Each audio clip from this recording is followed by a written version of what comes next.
কি কৰিছিলি ক কি কৰিছিলে কেনেকৈ কৰিছিলি কৰাটো হয় নহয় কৰাটো হয় কৰাটো হয় নে কৰাটো হয় নহয় হয়নে নহয় ক কি কৰিছিলি এইটো ক কি কৰিছিলে কি কৰিছিলি ক নকয় নামটো কি তোৰ নামটো কি নামটো ক নামটো কি মই নামটো ক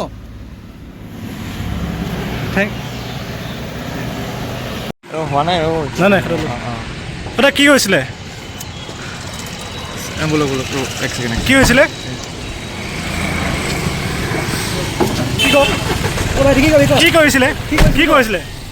কি কৰিছিলে কি কৰিছিলি ক কি কৰিছিলে কি কৰিছিলি ক কি কৰিছিলে কেনেকৈ কৰিছিলি কেনেকৈ কৰিছিলে কৰাটো হয় কৰাটো হয় নে কৰাটো হয় নহয় হয়নে নহয় কি কৰিছিলি এইটো ক কি কৰিছিলে কি কৰিছিলি ক নকয় নামটো কি তোৰ নামটো কি নামটো ক নামটো কি নামটো ক 11 ডিচেম্বৰ 2025 আমি এটা খবৰ পাওঁ 15 নং মৌবন্ধা বাগানৰ পৰা যে এটা মৃতদেহ উদ্ধাৰ কৰা হৈছে সেইমতেদি যোৰহাট থানা আৰু পুলিবৰ থানাৰ পৰা এটা জইণ্ট টিম পঠোৱা হ'ল পিঅ'ত গৈ গম পালোঁ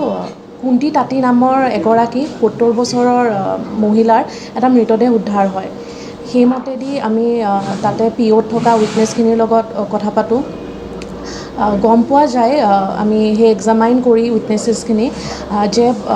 আগৰ দিনা মানে 10 তাৰিখৰ পৰা সন্ধিয়া 7:30 মান বজাৰ পৰা মানুহগৰাকীক পোৱা নাছিলে ঘৰৰ মানুহে বহুত বিচৰাৰ চেষ্টা কৰিছিলে কিন্তু তেওঁক পোৱা যোৱা নাছিলে সেইমতেদি নেক্সট দিনাখন তেওঁলোকে যেতিয়া এজন যোনে প্ৰথম মৃতদেহটো দেখে তেওঁ যেতিয়া বাগানৰ ফালে যায় তেতিয়া তেওঁ দেখে যে এটা বাগানৰ মাজতে এটা মৃতদেহ পৰি আছে আৰু লগতে কিছুমান বস্তু কাপোৰ টুপি চেণ্ডেল জাতীয় বস্তু তাৰ ওচৰে পাজৰে পৰি আছিলে সেইমতেদি আমি আৰু উইটনেছ এক্সামাইন কৰিলোঁ তাৰপিছত স্নিফাৰ ডগো ডিপ্লয় কৰা হ'ল তাৰ পাছত আমাৰ উইটনেছে যোনখিনি যোন দুজন ব্যক্তিক ছাছপেক্ট হিচাপে চিনাক্ত কৰিছিলে আৰু স্নিফাৰ ডগে দুইটাই একেকেইজন মানুহৰ ওপৰতে গৈ পায় সেইমতেদি আমি বিচাৰ খোজাৰ আৰম্ভ কৰিলোঁ তাৰপাছত সেই দুজন ছাছপেক্ট পোৱা গ'ল তেওঁলোকক এক্সামাইন কৰিলোঁ আৰু তেওঁলোকে স্বীকাৰ কৰিছে যে সেই ঘটনাটো তেওঁলোকে কৰিছে আৰু ইনকুৱেষ্টৰ সময়তো ছাছপেক্ট কৰা হৈছিলে ইনকুৱেষ্ট ৰিপৰ্টত আছে যে এইটো ছাছপেক্টেড মাৰ্ডাৰ আৰু ৰেপ জাতীয় এনেকুৱা অপৰাধ হ'ব পাৰে বুলি দুজনৰ উপৰিও আৰু কোনোবা আছে নেকি জড়িত হয় বৰ্তমানলৈকে তেওঁলোক দুজনেই আছে তেওঁলোক দুজনেই ইজনে সিজনক মানে স্বীকাৰ কৰিছে যে আমি দুইজনে মিলি কৰিছোঁ আৰু তৃতীয় কোনো ব্যক্তিৰ কথা এতিয়ালৈকে তেওঁলোকে কোৱা নাই ৰাইজে যিটো নেকি তেওঁলোকে কিবা মুখ খুলিছে হয় তেওঁলোকে কৈছে যে তেওঁলোকে ৰেপ কৰিছে বুলি কৈছে স্বীকাৰ কৰিছে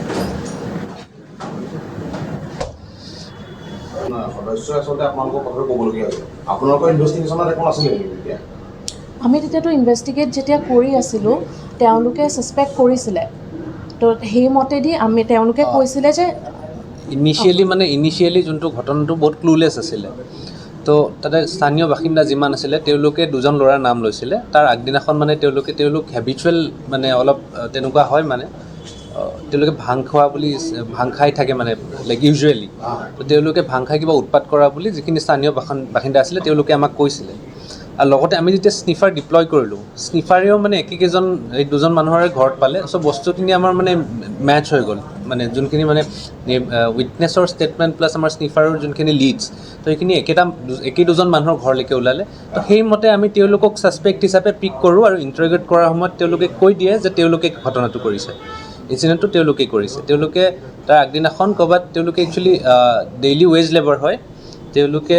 কাম চাম কৰি সুৰাপান কৰি আহি থকাৰ সময়ত ৰাতি এন্ধাৰতে মহিলাজনীক দেখি পেলাই উঠাই লৈ গৈছিল তেওঁলোকৰ যোনটো ভাষ্য হয় গতিকে যিহেতু তেওঁলোকে ছাছপেক্ট কৰিছে লাইক আমি ভাবোঁ যে কেছটো এটা লজিকেল চিন আমি এতিয়া কৰিম তেওঁলোক এতিয়া ৰিমাণ্ড লাইক আজি ফৰৱাৰ্ড কৰা হৈছে তেওঁলোকক ৰিমাণ্ডত লোৱা হ'ব তাৰপাছত আমি কৰিম